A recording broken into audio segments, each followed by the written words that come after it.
Hi, everyone. It is too beautiful of a day today to be inside, so I'm going to do our read aloud outside today. We are on to the 10th part here in The One and Only Bob, and right now they're kind of preparing for some really disastrous weather. The weather has just started. It started with some rain and then some little pieces of hail as well. And Bob was at the zoo visiting Ruby and Ivan when Julia called him. He went to jump over back into Julia's arms from where he was with Ivan and Ruby, but he slipped and fell. And that's where we left off. This chapter's called No Way. I'm flying. And that's the whole chapter. Look at that. Pretty crazy. Airborne.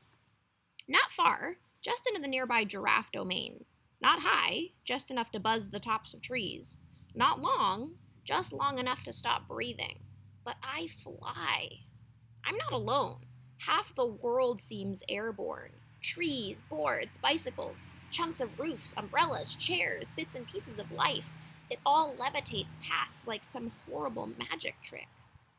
Something hits my head, a toy truck maybe, and I yelp in pain. And I'm terrified. So terrified I pee myself. And I'll be the first to admit it. You try it and see how dry your underwear stays. But still, I fly. Not like in the box with my brothers and sisters. Not like with the owl. This is different. This is me, Bob the dog, spending a moment as Bob the bird. Landing. It's over. I land. Oomph! Hard on my rear and slide to a stop directly underneath Stretch, the oldest giraffe in the place. The roar, and by now I've realized we're talking a real live tornado, vanishes as quickly as it came, leaving a vacuum. There's Bob underneath Stretch's legs. A silence that hurts even more than the noise. Bad dog. And this is why I'm a bad dog. Not bad dog like I chewed your favorite slippers. Bad dog like I'm not a good representative of my species. Of any species.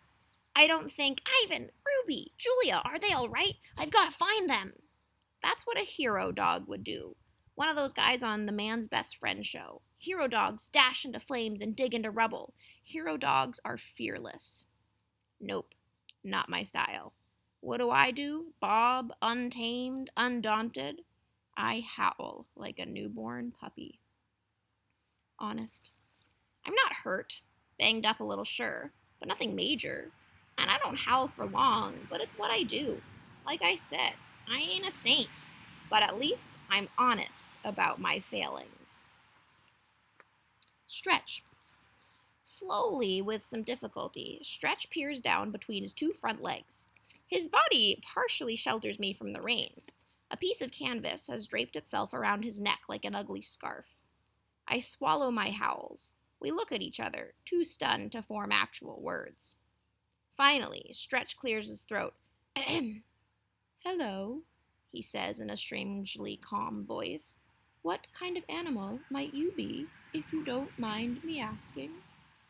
Dog. Didn't think you guys flew. We don't, as a rule. I pick myself up, move out from under Stretch, and take in my surroundings. The pelting rain has slowed some, and the wind has dulled. What was that? Stretch asks, trying and failing to yank the canvas off his impressive neck. Tornado, I think. I've seen tornadoes on the Weather Channel. They looked like water swirling down a drain. If the water were black and full of trunks and trees, they looked like death. I gaze up at him. I have to crane my neck. You okay? Yup, says Stretch, but from what I can see, a lot of other folks aren't. Aardvarks. Across the way, I hear something, a small squeak. Who lives over there? I ask Stretch. The Aardvark family, he replies. Lovely neighbors. Carefully, I venture across Stretch's domain. The sky is dark as dusk. I hear a flutter of wings overhead.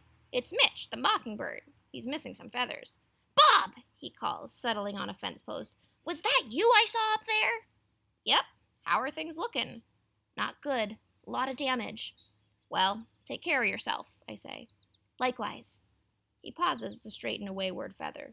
Little hint, by the way. Next time you fly, try flapping your paws. I make my way over to a broken wooden barrier, tiptoe over some scattered glass and twisted metal, cross the paved path, and arrive at the aardvarks. More sounds. They're coming from what looks like a demolished keeper's shed. I hesitate, not sure what to do. It's a big mess, and I'm a small guy. Also, my head hurts. I feel dazed, fuzzy, my ears are ringing. I yank off some small, stray boards with my mouth. For the record, small, stray boards have small, stray nails in them. Underneath the boards are 3 shivering aardvarks, 2 babies and a mom. They're strange looking, I gotta say, with their long piggy snouts and bunny ears. You good? I ask. What was that? The mother manages to ask. Some seriously bad weather. Is it over? I consult the wind. Doubt it. You think everybody's okay? She asks. Dunno. Sure hope so. And then it hits me. Ivan, Ruby, Julia, George. Look, I gotta go, I say in a strangled voice. Any part of your indoor den survive? She nods. Think so. Go there, lie low. Where's Pedro? The little aardvark asks. I feel my head with a front paw.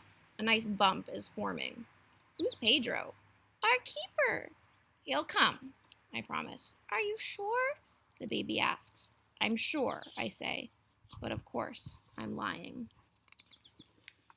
Sounds. The eerie quiet doesn't last long. Before long, the squeals and shrieks and brays and squawks of the animal kingdom crowd the air. Terror, confusion, pain. From far off comes the wailing of sirens. Car alarms blare from the parking lot. Now and then, people shout. Cries for help translate into any language, human, animal, fish, or fowl. Never want to hear those again. Never, ever. Okay, October and Smudge are wrestling outside right now, so if they knock over the computer, that's why. Smells. Stop, girls. Alright, we're gonna pause the video, and you can keep back up tomorrow, where we'll have a new video. Thanks for watching, guys.